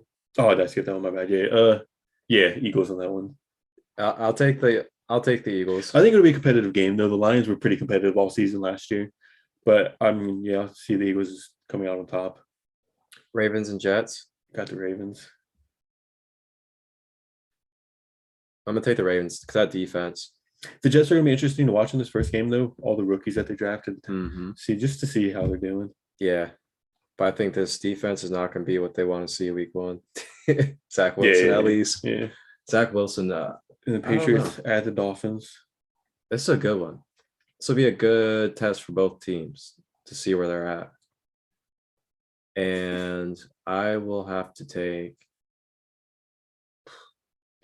I'm gonna take the Patriots on this one. You were just hyping up Mac, my guy. Yeah, I was. I mean, like, he's good. I don't think he's like the best though or anything. I think he's better than Tua. And I think he will get better as he grows that system. Honestly, I'm gonna take Miami. Yeah. Yeah, I like their defense, and I think they'll be able to put up enough points against New England and get some turnovers. I think it'll be an interesting game. I think Patriots are too well coached on the defensive end. That's where I think the difference maker will be. Okay. And then Mac, I think, is the better quarterback. Then we got the Jaguars at the Commanders. Oh God! And Carson Wentz is their quarterback now, right? Carson Wentz, yeah. Good old Carson. I love Bro, Carson. I'm gonna go out and say it. I'm gonna take the Jaguars on this first one. Yeah. Yeah, I think they're gonna come out hungry after last season. The new coach, Trevor Lawrence, second year, like way better coach. I don't know what happened. They're gonna be hungry, like, to put that year behind them. And the Commanders are like a team to fear. I see the Jaguars pulling out this one. Yeah, I'll go Jaguars too. And we're also going to see for the first time their running back too, who played at Clemson last year with Trevor Lawrence. Can't remember his name at the moment. Etienne or whatever his name is. Yeah. Mm-hmm. He'll be coming back. So I think he'll have some fresh legs and really get that offense moving. And we got Colts at the Texans. Colts all day on this Colts. I see the Colts running all over the Texans. Oh, yeah. Like all over them. This next game is pretty interesting. The Raiders at Chargers. Raiders are going to be a good team this year as well. Made the playoffs. Division game, too. Yeah. But the Chargers, I think they've made some really – they're another team along with the Bengals that have made some really good improvements. Holy. Someone I was forgetting about is the Chargers. I think I have them up there. Raiders, too. Maybe right below the Bills and Bengals, but I think the Chargers are that, like, maybe third, fourth team up there. I'm going to go with the Chargers on this one. This is a tough matchup. The Raiders added some pieces, too. And they got Devontae Adams. Hey. Oh, Derek Carr, you're afraid to throw that ball now. It's going to be a good game. Damn Raiders. That reminds me of last year. When they played last year, they had like the game of the year almost. Wow, that was crazy. But I'm going to have to take the Chargers because they usually are pretty locked in early season. And the Raiders are like one of those inconsistent teams. Mm-hmm. And then Packers and Vikings. That's gonna be a great matchup too, right there, because it's really like the same thing with the Chargers and Raiders. Yeah, like, good divisional game. It's a division game between pretty tough opponents when it comes to their division, and they got a healthy Dalvin Cook coming back. Man, Packers fans are going to hate me, but I got the Vikings on this one too. I'm taking the Vikings. I think Packers. I think they're going to come out and just drop the ball in this first game. Like, I don't know. I think this might be a down year for the Packers. Yeah, they're gonna hate us, but I think you guys might be having a down year. Yeah. Good luck to you guys. I don't know. I don't see them keeping up with Justin Jefferson and Dalvin Cook and Thielen. Next episode, something we could do is go through the divisions and pick winners. But I want to say this right now. I think I might have the Vikings taking that division. Yeah. Jefferson in his second year too. Yeah, developing even more. And their defense ain't bad. Jefferson's in his third year, isn't he? Justin Jefferson, because it'll be his third. Yeah. He was with CD. That's right. Yeah. And then we got Giants, Titans easily. Oh yeah, Titans. Cardinals, Chiefs. Cardinals, a team we haven't really touched on a lot. That's a good game. I kind of forgot about the Cardinals, but they're actually a competitor. The Cardinals are a good team. I'm not as big on them as a lot of people are. I don't think I'm as high on Kyler Murray as a lot of other people are. Mm-hmm. But that's just in my personal opinion. But they are definitely a good team. They were running away with the division at one point last year. Yeah. Then they dropped the ball though, which kind of they're in a very showed. They're in a very competitive division with them, the Rams, 49ers, and the Seahawks used to be competitive, but they fell off. Yeah. But in this one, I'm gonna go with the Chiefs on this one. Well, actually, that's in Arizona. That is a fucking matchup. I'm going Cardinals. I take that back. I'm going in Arizona. Their home opener. I think they're going to come out and take it. That is a matchup right there. The Chiefs. Oof. And the Chiefs will be figuring things out without Tyreek with their new receivers. I like the Cardinals defense too. Yeah, and Chiefs defense is missing parts now.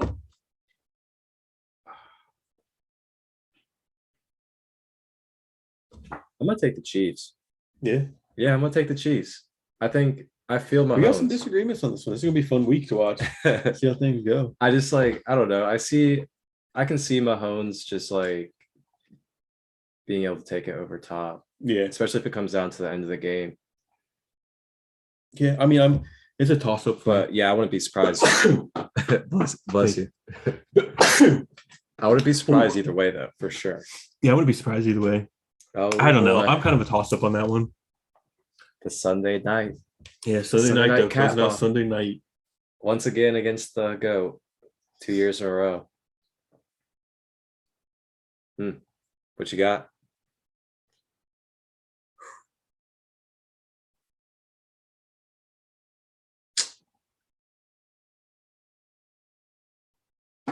I'm gonna go with the Buccaneers on this one. Yeah? Yeah, I think I'm gonna give them this one. Okay. Just because I think Tom Brady's gonna be ready to go. It's first game of the season. Yeah. Yeah. Michael Parsons will be ready to go too. I would not be surprised either way. I would not be surprised either way. But it's just hard to pick against the GOAT. It is hard to pick against him. On a primetime game. Even still at this age of 40 plus, it is still I hard would to not bet be surprised him. at all if you guys win. At all. At all. But I'm gonna go with the Bucs. I'll be honest, as a Cowboys fan, the Buccaneers could win any game. Oh yeah. They could win any game, especially with how many weapons they still have. But you go with the Cowboys, right? But you yeah, I got my you already made your Cowboys prediction earlier. So yeah. And then to finish the first week on Monday night. What a beautiful cap off in Seattle. Russell Wilson. Going back to Seattle. Oh, it would be more interesting if the Seahawks were better. How did they get that to be so perfect, man? The NFL. That's why they put these schedules together like this. Is what they do, Beautiful. But I'm gonna go with the Broncos. Oh, the Seahawks aren't even competitive. Oof. They were only decent because they had Russell. It's gonna be a rough watch. Seahawks may be one of the worst teams in the NFL this year. This game, out of all the games we ran through, this might be the hardest one to watch. Russell Wilson they'll let Russ cook, and he's gonna do his thing. It's not gonna be pretty. But that caps that tops off week one. Some interesting matchups there, some exciting matchups. We'll be focusing on Bengals, Steelers, and then the Cowboys, Broncos on Sunday night there for us. Let us know again what you guys think week one, what you guys think, your predictions. Starting off Thursday night right away, man. That's going to be a good game. Yeah, that's going to be a very hard-hitting, very fierce game between – really, when you look at them, they almost look like the same team in different conferences. Yeah. Like when you look at roster, style of play, type of players they have, like it's basically the same team. It's gonna be good. This season is going to be good, and this is something we can do each week before the slate of games, whatever the slot of games. Mm-hmm. We can go out, make our weekly predictions, put them out there, see how the week goes. Yep. So if you guys keep following along with us, you can hop on, show us your predictions, show us what you think. But I'm excited for the season, man. I'm excited for these games we got going on today. Finish the NBA playoffs and then get into the NFL. Yep. Man. Sports, man, it's a perfect time. We've picked a perfect time to get into this for real. Absolutely. It's both the two major leagues, the NFL and NBA, so competitive right now from top to bottom. So many interesting storylines, so many likable players, likable teams. Yep, a lot of records and a lot of history being made too. That's really cool. It's exciting, and a lot going on in our personal lives. Hopefully, this is a big growth for us. Keep moving forward. I'm excited to keep doing this journey. Yep, and then also keep an eye out once the NFL season comes around. We actually do a fantasy football league between us and our friends. So we will definitely be adding that in every week with these predictions and kind of showing you guys what our lineups are going to be looking like, who we'd like to draft and why. and all that fun stuff. So definitely keep an eye out for that, as we'll definitely be doing a draft. Definitely doing a lot of fun stuff moving forward. Try to put out as much content as we can, keep creating, keep being creative, keep brainstorming. Yep. Anything you guys might like to see or think, just let us know. Hop in the comments. We're always open to suggestions on anything. Just give us the feedback, whatever you guys have. Appreciate the support that we've been getting. Like you said in the beginning, the amount of people we've reached already is kind of impressive. Like I thought it would be a slow build, and it is a slow build, but to reach, we've reached well over 1,000 people already. Yep. Just over a month. It feels good to see that we're actually reaching some people. I don't know how many views we're getting. I haven't been keeping up to date on the views on the videos themselves, but we're reaching a lot of people with our page as well. And I know they're seeing clips and stuff through that. Yeah. So just the whole brand that we're building is pretty cool, Yep. So all the support is really appreciated. And this is a completely built from ground up project. We haven't had any funds. We don't have people advertising or providing resources. This is all from us, and we're doing all the producing and putting it together. And which I gotta give you a big hand, man. He's the one out here doing the editing, staying up late and putting the time in for the editing. I show up and talk to sports and talk with you and help get the content. You do a lot of the editing and all of that and take care of it all. So that's a big hand to you. You're putting in a lot of work that we don't, like you said, there's no funds for this. This is just something it's a passion. We want to do. Maybe one day it'll provide us something, but right now it's just a passion. Yeah, we take our time to come out here and do it. We enjoy doing it. Don't get me wrong, but we don't get no benefit besides us enjoying each other's company and enjoying what we're doing and talking. And then you put in countless hours on your own, doing the editing and stuff. Just because it's the final product. It's the process of it all. It's a journey, And it's cool. It's cool. And it's cool. I give you a hand, man. You're doing a lot of work. Thank you, man. Make sure that. It's seen. A lot of work that isn't seen by them, but it's behind the scenes, Yeah, exactly. They don't see all that stuff. Yep. And it's all worth it. Absolutely. For sure. But anything else you want to touch on before we get out of here? I think that's it. Just keep an eye out for that fantasy league coming up in the keep an eye out next week. I'll do a little teaser, maybe a big announcement. We'll see. We'll discuss it after the podcast. You guys keep an eye out. Anything else? I believe that is it for this episode. I believe that is it. Well, thank you guys for watching again. If you haven't already, go like our Facebook page, the Annex Sports Podcast. Subscribe to the YouTube channel. Make sure you ring the little bell, get all the notifications. Comment, share everything you can. Help us get out there as much as possible. We really appreciate it. Other than that, Hoo day.